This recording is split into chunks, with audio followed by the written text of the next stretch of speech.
Mana kamu? Wenda. Ndakutiwa tete. Senze ngokuchiwa tete papi papa. Azvanjenyi yakadzokera. Iriko? Imi. Chiko senze. Naka zvava ndakavaona ndikataura navo. Kutaura navo tichi. Vakandizouya kumba. Tanga nyaya. Zeni watanga. Zeni wakamaona epi kwa mazaya. Mazaya. Azai ndiye ndizvira sekuru. Akamuzvitisa atone huku dzekudzedze mazai pano. Senzeni. Huku dzemazai sidzakazara umwe. Aseze munana. Minana yei. Kubva pesa panguva yese ipa pasina huku dzemazai panapa. Kungoti izvezvi 2 minutes makutoita huku dzemazai makutobuda makabata makreti obobo. Ndachifunga kuti pamwe ndezvekunye pakandanzi ndaimotenga mazai kwasenzeni. Ungandirekera zvanzenyi yende kudzai zvakazara yenyu. Senzeni ndokurekera. Mokuwara nemazai ndegara chikupai mazai. Ndivudze kuti unoda chii kuhanzvanzi yangu. Mbohwaizvi.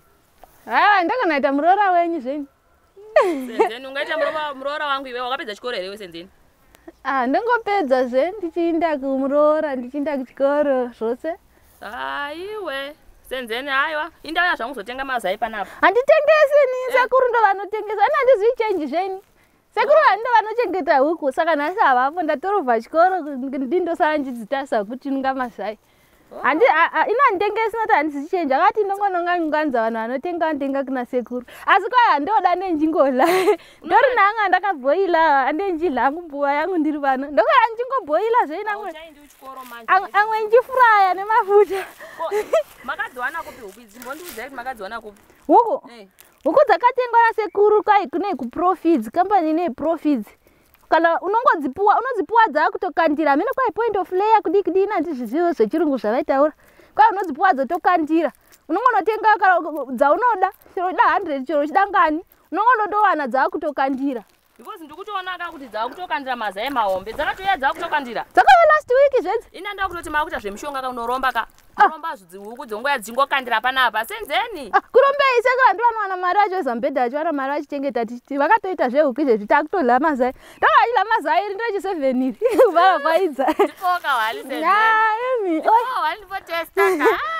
Asi moramba kutaura nehazvanzi yenyu papa. Ndokurongera ka senzeni. Ndikupai makrete mazai zvikangoita pa. Senzeni ndozvandomudira we. Kamuchida mogona ndotenga dzenyu wekuProfids. Wow. Kiro muchida teni. Hadzidhuridzi. Zoita mariko. Moenda ikoko vanokudzai sekuru ndo vanozva takatenga mari asi hadzidhuri henyu. Chikafu chacho ndozozviwanepi ino? Vanacho chikafu cheProfids henyu zvose vanazvo ikoko. Totoreza. Idzi dzakauya dzotokandira idzi. Musokutanga vangadaita atotodla mazai. Ndikuona kauri tamatama senzeni yakanaka Profids. Kwai ukadla mazai akanda kwainoita mahips kwakomana usana achikuda. Ndangota mahips chero chikoro ndodochirega ini. Senzeni. Handi vanhu vane vachingondida ndakadero. Ndomadzosera mukati agara apa. Ndandaya zvokumhorosa. Taridza. Vokumhorosa. Uzondirongera ndoda kuendawo kuProfids ikoko. Oi. Ndobikira hazvanzi yenyu iya. Haungazoudza sekuru. Haiti. Variko sekuru. Variko. Nazoti kai ndindoga zvepahuku vauye kavachida. Alright ndomuudza. Ndovabikira mazai. Tiri boss senzeni. Saka muchena ndenga dzenyu kuProfids rini. Ndotoenda unotozondinyorera madetails kuti vanowanika kupi vanoti asendo. Kwose kumatauni ese Profids haishaikwi. Maina masvingo izvezvi motowana variko kana vari kumasvingo muda kuti mai venyu vari kumasvingo vatore huku vanotongonotora ikoko movabhadharira. Aiwa ndakutoendawo kuProfids ikoko. Ndoda kunotorawo dzangu senzeni ndingakundiwaneyo senzeni kusimba kudaro. Plus dzakanaka zvedzi kadzazopedza kandira todzita nyama futi techingodla nyama zuva nezuva. Tingodla nyama yehuku zuva nezuva. Alright senzeni. Ikwadzere yamwe. Tintai hamundotauri nazvanzi yenyu magutise.